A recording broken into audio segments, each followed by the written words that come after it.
And Lily Faulkner of the Vast Voice Telling Business Secrets to Entrepreneurs. We got a treat today. We're going to be talking about working with your spouse, good or bad.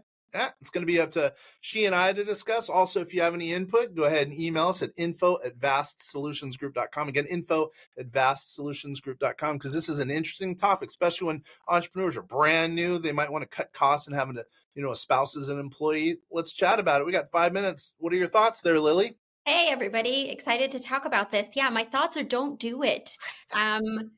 Pretty cut and dry and pretty simple. I know it's quite tempting to bring in your significant other and to say, hey, let's save on money. But my thoughts are always don't do it.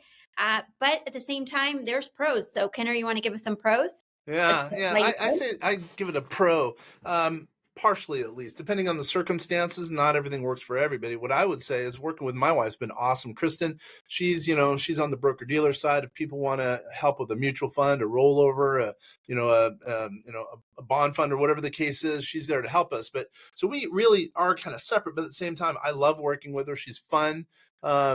She's my best friend. We've been together for 30 something years, 7 good ones. Just kidding. Like that. But it's, cutting costs, I guess it's better, it's a little cheaper working with her per se. But also, it's fun. I mean, sometimes I could talk about, investment ideas or, ideas to help an entrepreneur. She's been in the business for long enough, but I get it. For some people, it just doesn't work. So what do you say to implement to people like me who think that you should not do it in order to say, hey, maybe we could try this out? What are some of the things that we should be implementing? Work on a little project first to see if it works out, whatever that little project is. Maybe, do a project for an hour, 2 hours, 3 hours with related to work. And if it doesn't work, it's probably not going to work out in the long term. That's what I would say.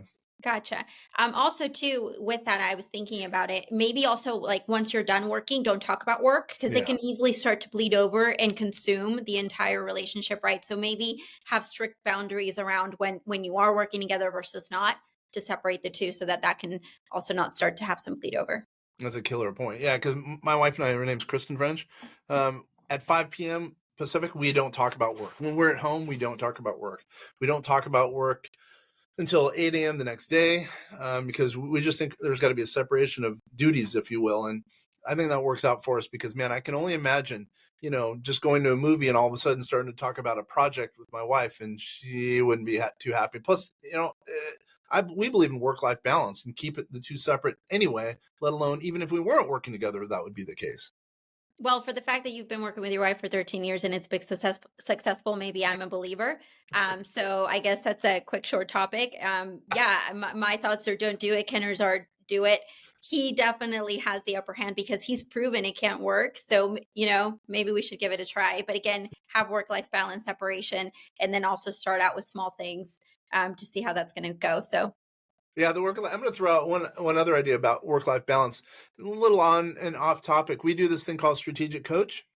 At least internally I do, where it's started by this guy, Dan Sullivan, again, strategic coach. And it basically teaches you how to work, as few days as possible. Hopefully, put together a time system. You have a focused day where you're focused on work, whatever the top money-making projects that will make you money, number one. So it's just a focused day, focused work day. And there's a buffer day where you're pushing paper. And then third, free day, the most important. And I would say that's when you spend time with your loved ones, as an example. And that's really important. And that's now, why am I talking about that? Because that's how we've kind of divided our days. So really the third day, the free day, we don't talk about work whatsoever. There's no reason for us to talk about work. Usually for us, it starts, Thursday at 5 p.m. We start work back at Monday at 8 a.m. So we don't talk about work whatsoever during that period. We don't do any work. And it's hopefully, having fun.